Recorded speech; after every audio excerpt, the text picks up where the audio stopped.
सकाळ सकाळ आवरून मी आणि सोन्या फॅन आणण्यासाठी मिरजेमध्ये चाललो होतो. तिथनं आम्ही हायस्कूल रोडला गेलो भारत इलेक्ट्रॉनिक्स मध्ये. सगळ्यात पहिला आम्ही टेबल फॅन बघितलो. नंतर म्हणलं की नको राहू द्या सिलिंग फॅनच घेऊया. तिथनं असं एकच बघितला आणि हे डायरेक्ट घेऊन टाकला. तिथनं आम्ही बिल केलो, फॅन घेतलो आणि डायरेक्ट लॅबकडे निघालो. कारण मला यशवंत लॅब मधून फोटोची प्रिंट घ्यायची होती. तिथनं असं एक प्रिंट घेतलो आणि तिथनं डायरेक्ट स्टुडिओकडे निघालो. स्टुडिओवरती आल्याला सगळ्यात पहिला फॅन बसवायला सुरुवात केलो. पण आम्हाला कोणाला काय जमवून म्हणून आम्ही मित्राला बोलवलो. तिथनं असं भावानं फॅन तयार करून घेतला आणि असं वरती बसवायला सुरुवात केला.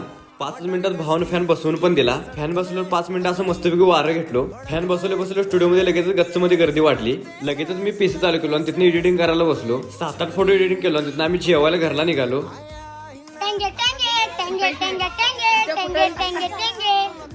जेवण करून भावाचा असं डान्स बघितलो. तिथं आवरून त्या स्टुडिओकडे निघालो. गेल्या सगळ्यात पहिला पीसी चालू केलो. तिथं पोरांची फोटो काढायला सुरुवात केलो. 2-4 फोटो काढलो. तोपर्यंत अनिकेत आला. त्यासोबत मला सांगलीला जायचं होतं. तिथनं आम्ही दोघं सांगली निघालो. जाता जाता गाडीमध्ये पेट्रोल टाकलो. तर सांगलीमध्ये त्याला कॅम्प्युटरच्या दुकानामध्ये काहीतरी काम होतं. तर भावाचं